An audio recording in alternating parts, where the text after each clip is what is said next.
Welcome back to Watch This. I'm John Henson. Today's guest can be considered a hero to sci-fi geeks around the world as he journeys through the doors of interstellar travel. Currently, Michael Shanks stars as Dr. Daniel Jackson in Sci-Fi Channel's Stargate SG-1. Let's take a look. Whoa, wait a minute, sir. If you're talking about destroying the ship, we can't sacrifice the knowledge base of the Asgard. They trusted us with their legacy. Dr. Jackson, this is not something I'm considering lightly. Well, I, for one, am willing to stay and put up a fight. I think it's worth it. Michael Shanks, everybody. Put your hands together for Michael Shanks. Nice to see you again. Good to be back. On our big special new set. So much lower to the earth. Has there been cutbacks around here or something? We had to, well, a couple of people fell to their death from the stools that we used before, and so we decided to switch it up a little. Let's put this show in perspective. I don't know if people I certainly didn't realize. This show's been on the air for 10 years. This is the longest running sci-fi show in the U.S. It surpassed all of the Star Trek and X-Files series. How does it feel to, A, have been a part of something that is so special, and B, to have it come to a close? Old and unemployed, in that order. No, it's you know, it was hard to... It's hard to walk away, but at the same time, after 10 years of doing something, you know, that's been received so well and you know, has so many fans around the world, that it's hard to kind of be maudlin about it. We were very happy with the way, you know, we finished up and the success of the show, so we're pretty good. And for a lot of people, they have to leave to go on location, to shoot something. You actually grew up in Vancouver, didn't you? Yeah, around Vancouver, in Canada for sure, and it was, yeah, my family's there. You know, it's home for me. So after 10 years, it's actually going to be good to leave the nest. Do you keep your place there? Do you still live there year round? It's in negotiations right now. It's up for vote? Yeah. Yeah, there may be a veto handed down? Yeah. Well, everybody loves the interstellar romances. Are we going to see the culmination of Daniel's relationship with Vala?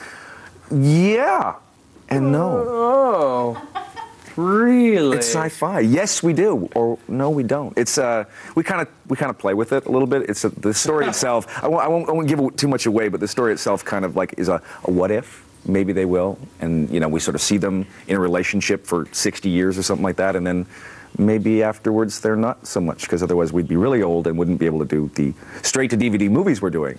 Well, let's talk about that, because I asked you how sad was it, before the interview we're talking, I said, how sad was it for this to all come to a close? Because you get very close with the crew and the cast, and you were pointing out that you guys were wrapping up to go finish working on these DVD movies, so it was sort of like, yeah, this is really sad. See you Monday. Yeah. I think it was sadder because we shot the last episode and the last scene that we shot all of us walking up the ramp for what would seem to be the last time. It was actually this scene right now that's on playing. You can't really see that in your homes, can you? Anyway, we sort of shot that last, and it was late at night. We were all drinking, of course, and yeah. So I think it might have been a little bit more maudlin in our minds than it actually was in the day. And then when we knew we were doing the movies anyway, so it was really odd that we were that upset. But when we did the movies, it was literally like, okay, see ya. I'm tired of saying goodbye to you. Let's get on with it already. So yeah, let's go wrap this up. Exactly. I gotta crash. Exactly. Yeah. Well, you have so many fans, and the show is so popular, and I know you have a cult following. We actually wanted to open the floor up to some questions because we have some people on our staff that are very big fans.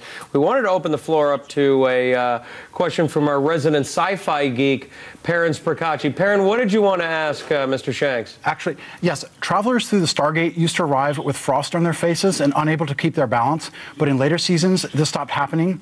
I realize you guys started dialing the Earth Stargate more precisely, but surely that alone cannot explain such a dramatic change.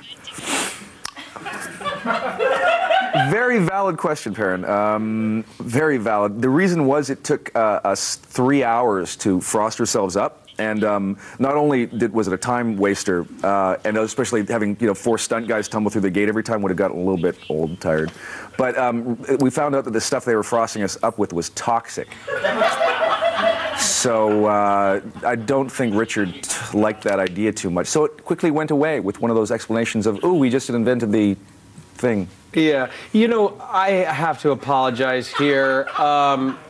This might be a good time for me to point out, and it probably should have been done before this. Perrin, you realize that Stargate SG-1 is just a television show and doesn't actually exist.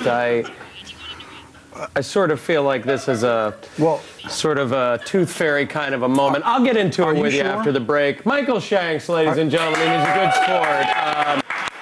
Be sure to catch the series finale of Stargate SG-1 Friday at 8, 7 Central on the Sci-Fi Channel. It's just a show, Karen. Coming up, the starter wife is almost over.